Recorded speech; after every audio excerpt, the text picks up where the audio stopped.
more ways. We've had teams of volunteers out in the last couple of weeks actually observing departure times.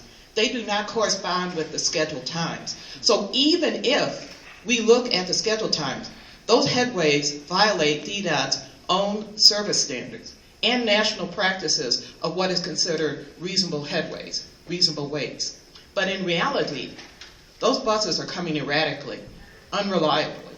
People cannot predict or make reasonable plans for their lives, whether going to school, work, health care, visiting family, worshiping, based upon the schedules, let alone the reality.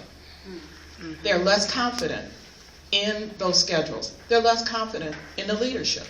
Leadership they do not know their incentives, do not know what they've been commanded to do. Less confident in these public hearings.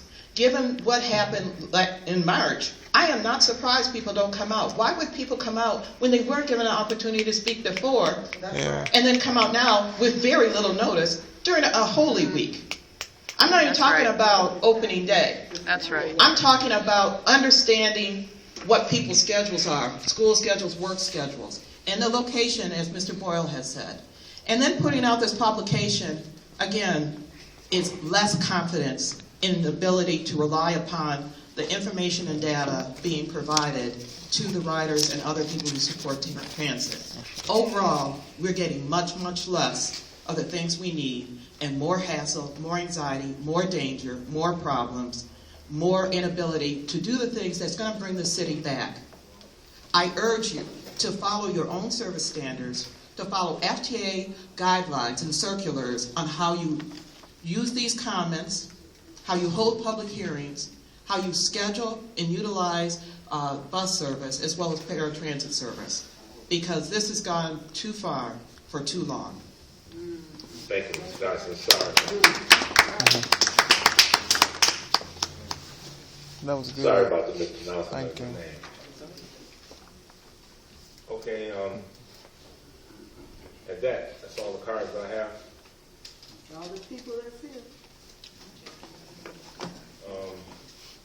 Maybe we could, She said she'd like to speak. yeah. I just You just walk up to the mic if you have a comment, please. You have 5 minutes.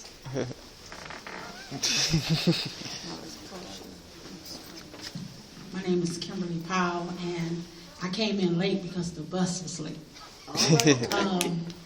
And I just got the notice Tuesday that they was having this hearing about the bus stations, about the bus schedules. But I ride the bus often, mostly every day. I don't have a car, and I depend on the buses.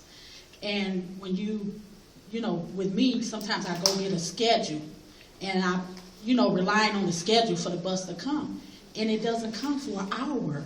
Especially, I catch the 6 Mile and Connor because I go to school here. Yeah. And 6 Mile and Connor is the worst bus to wait on. That, for me, since I've been 7 Mile too. They don't come on time. You're looking at bus schedules, looking for the times for it to come, and they don't show up for an hour. And I think that some of the schedules are misleading, and even with public transportation, we rely on public transportation for those that doesn't have a car. And I haven't had a car for years. And now that the buses run the way they run, I am hardly working to get a car. Yeah. Because it's just so, it's a mess, to be, even when it's in a cold or, when you with your children. And I see old people out there on canes waiting for hours for a bus, and it's ridiculous. And I know they just not out there because they want to be. They have to be out there. So it really is misleading, with the bus schedules, and I'm hoping that they will do something. I just wanted to take the opportunity to say something because I know I ride the bus, and I know what it is to be waiting on, transportation when you don't have no other way to get to where you're going. Thank you for your comment. Okay, at this period, we want to